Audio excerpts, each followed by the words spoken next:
This is precisely, of course, we know how important it was for India to get the Rafale fighter jets in its arsenal, and they have been, in fact, put to use most likely as far as this strike is concerned. As Shiv was talking about the important information that he has put out, ladies and gentlemen, let me very quickly tell you, Indian missile strikes, as Shiv was saying, likely from the Scalp cruise missiles and Hammer standoff smart bombs. Shiv, just explain to our viewers a little further, what are these weapons? How do they in fact react? Because, we have seen that these are very precise targets which have been, in fact, has been hit by Indian Air Force and the Indian Army.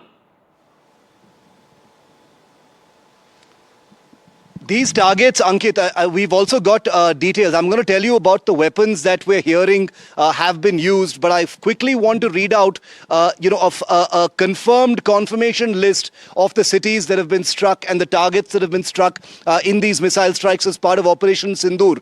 Muridke, Bahawalpur, these are the two headquarters of the Lashkar-e-Taiba and the Jaish-e-Mohammed.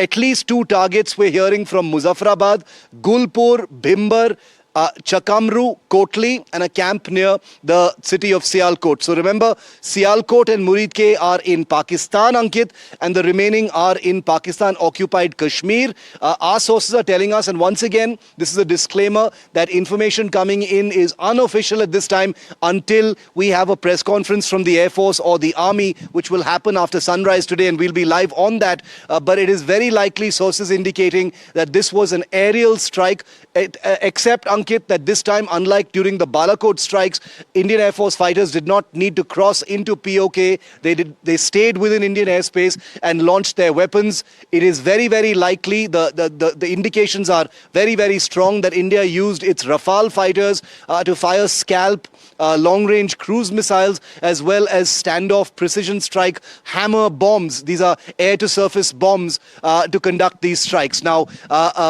which of these weapons struck which target, once again, would be getting into the realm of speculation at this point of time. But at this time, across those 9 places and targets that I've just described, there are videos coming in, open source videos by civilians on their mobile phones, flooding the internet. That's something that Pakistan simply cannot stop. There will be a great deal of information from their side, but the one thing they have no control over is a civilian population with access to the internet, cheap data, and a mobile phone, which is a speciality that we have here in our subcontinent. So many of those videos already going hugely viral all across social media. So Muridke and Bahawalpur are the 2 big ones, Ankit. The remaining ones are also big because of the terror infrastructure, but Muridke and Bahawalpur are basically the mothership of Pakistani terror, the Jaish-e-Mohammed and the Lashkar-e-Taiba. When we speak about hitting Pakistan terror infrastructure right at its heart, as Shiv was telling us,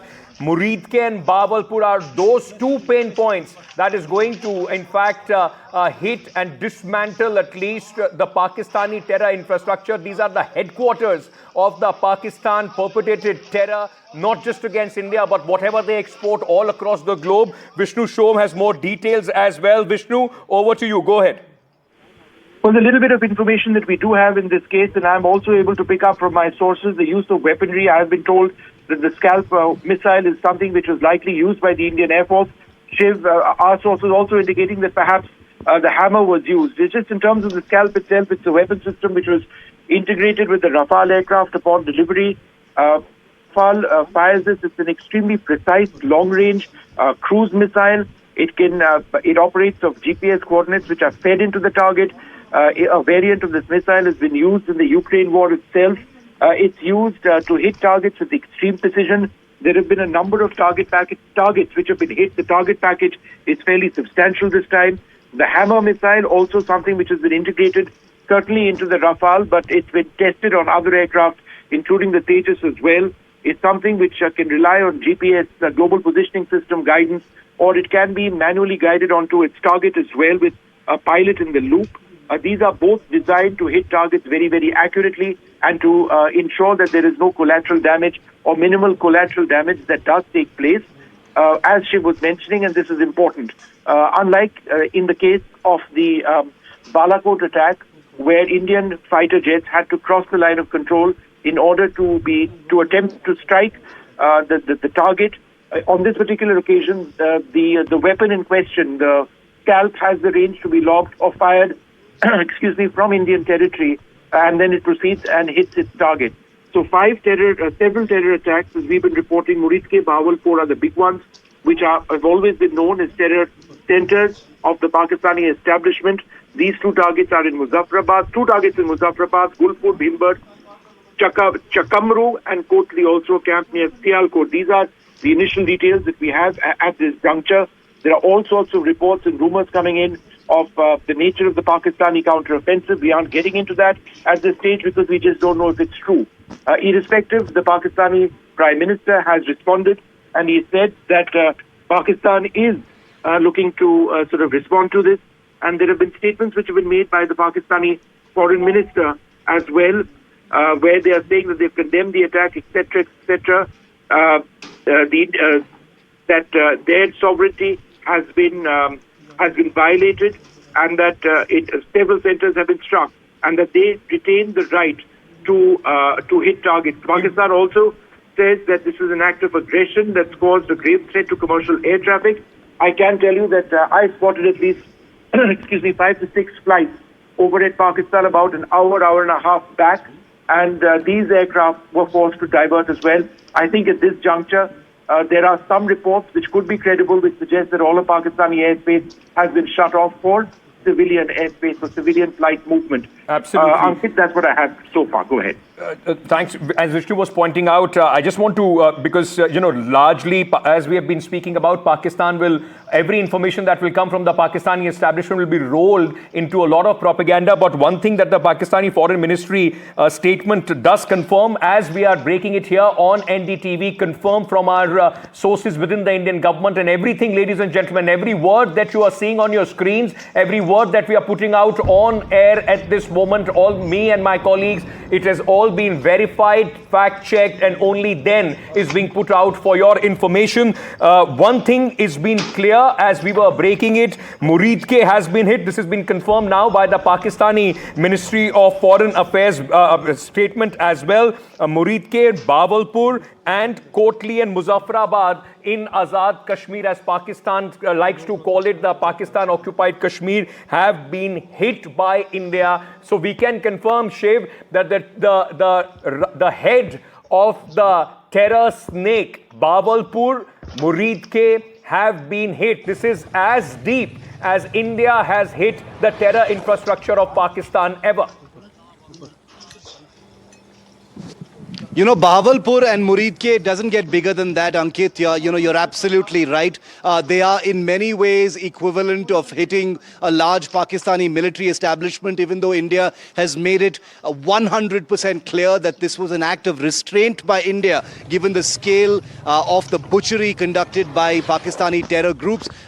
India has emphasized that this was non-escalatory. They have emphasized that Pakistani military establishments have not been hit. But I have to say that hitting Bahawalpur, the seminaries of Hafiz Muhammad Saeed and Maulana Masood Azhar, it doesn't get bigger than that in terms of high-value targets of the Pakistan military's extension and its terrorist divisions. Now, the Lashkar-e-Taiba and the Jaish-e-Mohammed are the two principal Pakistani terror groups that have bled India, targeted India, whether it is 2611, whether it is Pathankot, and most certainly in Pahalgam 2 weeks ago. Now, who has suffered damage precisely beyond just these faceless organizations, but the precise terrorists who've been targeted is not known just yet, and that's going to be, Ankit, a tantalizing detail. There's a lot of speculation right now over whether this was a targeted attack on a location where one of these high-value terrorist masterminds may have been there. I would be skeptical at this point of time